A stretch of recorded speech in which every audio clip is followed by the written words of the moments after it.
Power star Pawan Singh के fan में सच में पावर बा भाई। काहे पावर बा? काहे कि पीछे दिन पावर स्टार पवन सिंह के वो गाना ही रहे सौरिया बुलुकिया। समझ जाके पावर स्टार पवन सिंह के 2 महीना के बाद ये गाना आई रहे, लेकिन गाना आवते ही मार्केट में एकदम ट्रेंड करता। यूट्यूब पर 4 मिलियन पहुंच गया पवन सिंह के एक दिन में, कम बात नहीं किया। इंस्टाग्राम पर तो ट्रेंड करता जो गाना बा सरिया बुलुकिया पवन सिंह के एकदम लागत लाइफ के सबसे बेस्ट गाना होके वाला बा। काहे कि पवन सिंह एगो इवेंट में कह दिल बड़न कि हमार सबसे बढ़िया गाना ई आज तक बा, जौन की प्रियांशु सिंह म्यूजिक डायरेक्टर कइल बड़न और ई गाना के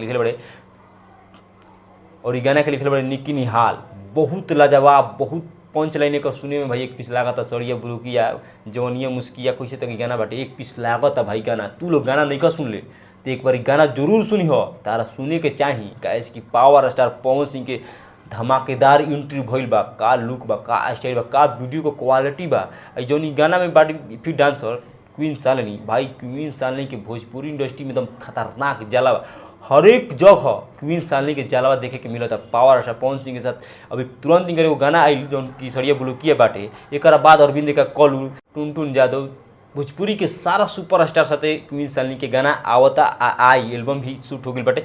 पावर स्टार पवन सिंह के साथ इनकर जोड़ी तनी एक पीस लागे वो कर भाई बवाल।